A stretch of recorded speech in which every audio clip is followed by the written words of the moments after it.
Alhamdulillahi Rabbil Alamin.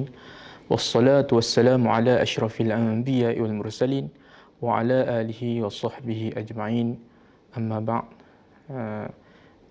Saya ditanyakan dengan satu soalan, iaitu tentang apakah persediaan dan tindakan yang perlu dilakukan oleh seorang Muslim bagi mencapai objektif puasa Ramadan, iaitu taqwa.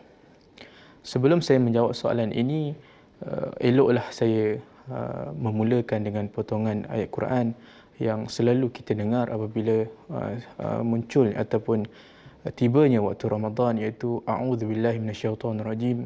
Ya ayyuhalladzina amanu kutiba alaikumusshiyam kama kutiba alal ladzina min qablikum la'allakum tattaqun. Baik. Dalam kita mengamati maqasid Ramadan itu ataupun maqasidus siyam itu, kita perlu peka ataupun beri tumpuan kepada dua pembahagian, iaitu maqasid asli dan juga maqasid tabai ataupun maqasid secondary.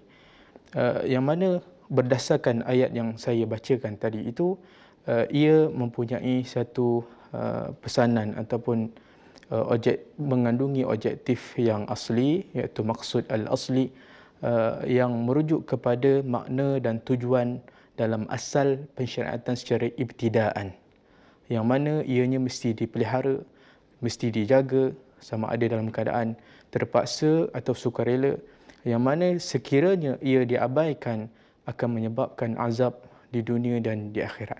Dan maqasid taqwa dalam puasa ini tiada campur tangan mukallaf. Ianya berbeza dengan maqasid yang tabai, iaitu maqasid secondary, yang mungkin ada di sebalik puasa itu ada niat-niat tertentu daripada mukallaf, yang mana mungkin dia bertujuan untuk menjaga kesihatannya, menguruskan badannya dan sebagainya. Namun dalam ayat yang telah saya bacakan itu tadi, perlunya kita menjaga maqasid asli ini, iaitulah al-inqiyadu tam lillah wa li amrih, iaitu mengikat secara sempurna terhadap perintah Allah Subhanahu Wa Taala. Dan dalam bab puasa ini kita menuju ke arah ketakwaan yang hakiki. Dan kenapa kita kena menjaga maqasid asli ini, iaitu ia akan mewujudkan rasa ikhlas, berbanding kalau kita jaga maqasid yang tabai itu, dia bersifat keduniaan ataupun kehendak mukallaf semata-mata. Jadinya berbalik kepada soalan yang ditanyakan kepada saya, bagaimanakah mencapai maqasid asli iaitu taqwa dalam bab puasa ini, iaitu yang pertama sekali kita memerlukan persediaan yang rapi. Jika kita hendak solat, maka kita kena berwuduk dahulu, sucikan diri. Jadi jika kita nak berpuasa, kita mesti mencari ataupun membuat usaha penyucian jiwa sebagai persediaan Ramadan. Dan perlu juga kita memperbanyakkan ketaatan, zikrullah, dan kita perlu juga untuk menghidupkan malam-malam Ramadan seperti solat sunat tarawih, tahajud dan lain-lain, yang mana ganjaran amal-amal ini adalah sangat tinggi di sisi Allah. Dia menjadi seolah-olah promosi. Di bulan-bulan lain mungkin juga kita telah lakukan, di bulan Ramadan ini lebih-lebih lagi kita perlu laksanakan dan kita perlu tunaikan. Dan itu dia merujuk kepada hablum minallah, dan hablum minannas juga kita perlu pelihara dan perbanyakkan di bulan Ramadan ini, seperti menjaga lisan kita, memperbanyakkan sedekah dan sebagainya.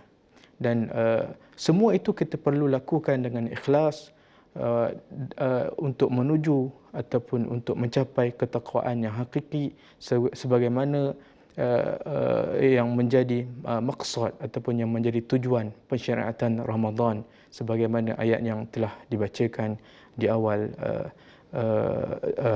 awal tazkirah ini.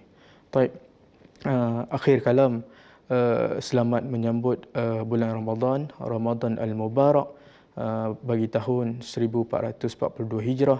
Ramadan Karim buat semua para pendengar dan penonton. Aqulu qawli hadza astaghfirullah li wa lakum.